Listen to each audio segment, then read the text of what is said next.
Everybody, I'm here, you're there. Let's jump on to, so these are the sessions. These go by different names, depending on which CD or you get it off of. But they had ones called basically Love Scene. But I'm going to listen to the Love Scene. And this one, these are more acoustic. These are all more acoustic. They have drums too, but let's listen to this one.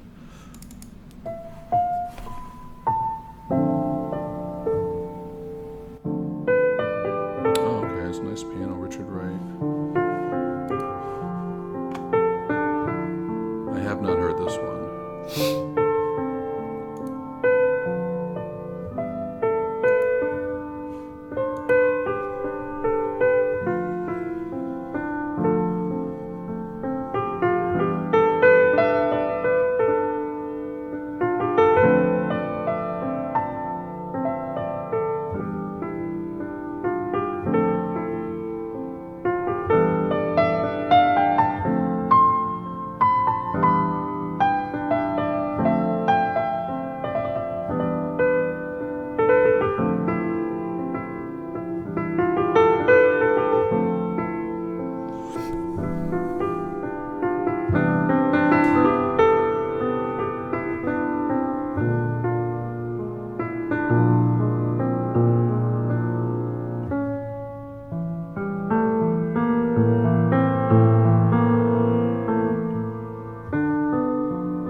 Okay. Yeah, this is awesome to listen to. Yeah, it's just it is what it is. It's one piece. It's very lyrical. The chord changes. He kind of it's got some home bass in the beginning. It's like a kind of 2-chord vamp, but he also goes to a couple different places. It doesn't sound like it's like super regimented, with chorus and bridge and things like that. Obviously I'd have to listen to it and sort of see if I could break it down. But at this point, that's not, I think it's really necessary. It's just a really nice piece to put you in a space. So it's a good counterpoint to the album. So let's finish this off.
Okay, yeah, that seems very improvised. I feel like it doesn't seem like something he would have, laid out or written down, or maybe at best he had a few like focus points or bullet points of where he wanted to take it to. Because I mean, it's a relatively longer instrumental piece. It's 6, almost 7 minutes.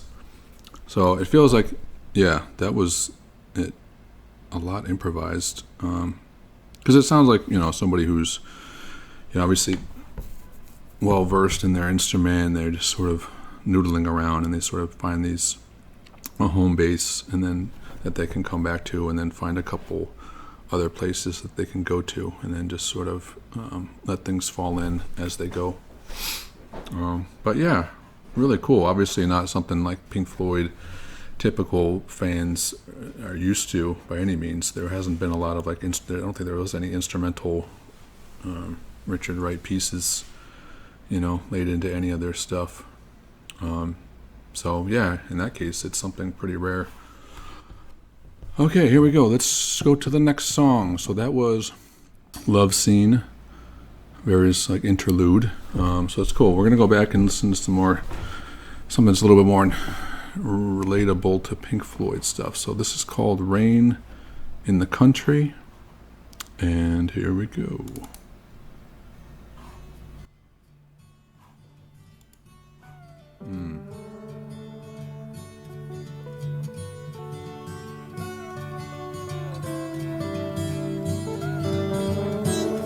Another slide, acoustic slide, David Gilmour, and electric, sort of really reverby slide.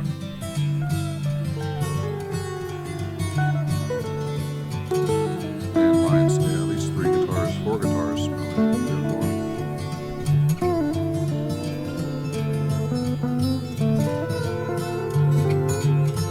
I've heard snippets of this.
Okay, I forgot to pause it in there. It's so sends you along down the river. God, that's so the song was great. The guitars, you had all these little melodic things going on, overdub, overlapping each other in different panning and then depth behind you and in front of you all around. And yeah, just to see, I can see why, you know, during this period, I don't think Pink Floyd was the first. I don't know, maybe the Who was, but the idea of like quadraphonic sound and things like that, they were interested in that because they were obviously the people in those circles were, you know, getting really interested with sound and the possibilities, and just enhancing it, hearing it, everything. Obviously, to hear it in quadraphonic, you have to have the right equipment and thing to actually take advantage of those technologies and choices. But you can hear, you know, you can hear depth. You can hear the I don't remember the clinical term for it, technological, but you can hear obviously the panning. You can hear stuff that's close to you and how far it is away from you, and somewhat.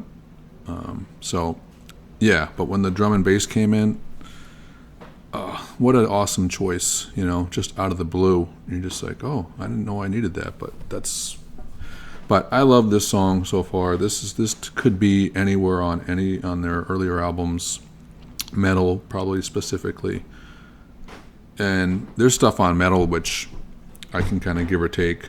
You know, I don't think it was, you know, maybe their best choice, but stuff like this, I would have definitely. This would have been. I don't know. This is. I mean, the feel's great. You know, it's just a nice drum beat. You know, it's got a good feel. The bass is sort of leading with this. It sounds like a walking song. You know, it's a good just like walking out in the. If you're in a, you know, out in the woods and just on a path, it just sort of keeps that has that momentum. It's that Pink Floyd momentum that, you know, beats BPMs. It's just keeps you that sort of strolling. But yeah, this song to me should be on one of their albums. And they obviously, Pink Floyd recycled a lot of their ideas. There's a lot of earlier versions of things, snippets that they incorporated into later pieces, and obviously their songs have just a feel. You know, their feels are like all over the place in different periods at a time. So, but in a respectable way, responsible way, not as just like we're going to refurbish this and put it and replicate it on another album. But anyway, let's get back to it. Yeah, I love this piece. This is probably, I mean, I like the other songs, but this just fits into the groove. I don't know. I'm gonna rewind it a little bit.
Okay. Okay, it went on for a little while, and obviously there's probably, if they were going to produce it a little bit better, than maybe because it's not like, yeah, they're at some point they made a great detour, and they went here and they went there, and then they sort of stuck with that motif sort of towards the end, and it's cool because, I mean, there's a lot of noodling.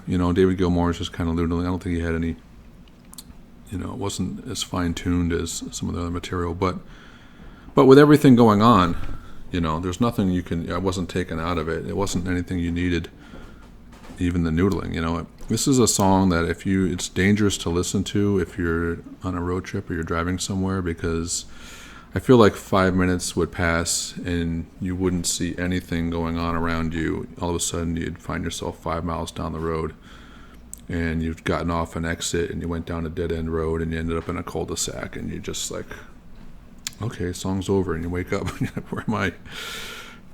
It's such a, yeah, it's great. I love the textures.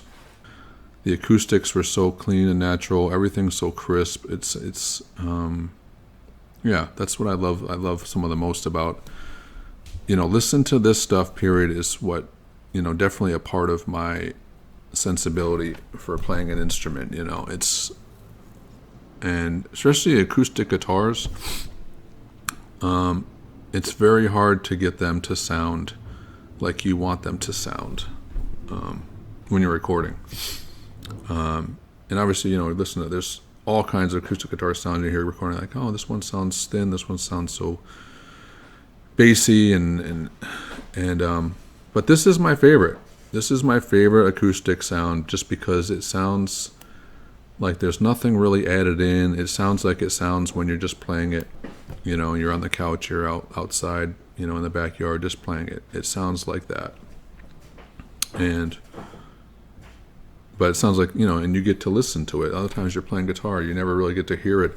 You don't get to be on the other side, listening to it and hear the music coming out of the sound hole and the full depth of it.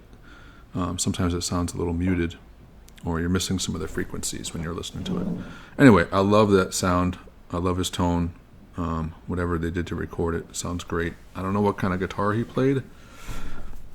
I'll have to look that up. I imagine he played, either Martins or Gibsons, I assume. At that time, yeah, I think everybody played those, if they had the money. Anyway, they didn't play a Sears. He didn't play a Sears Roebuck guitar at that point. So anyway, that one, yeah, at least for the sessions stuff unreleased, that should have been somewhere. Okay, we'll see you on the next one. Take care.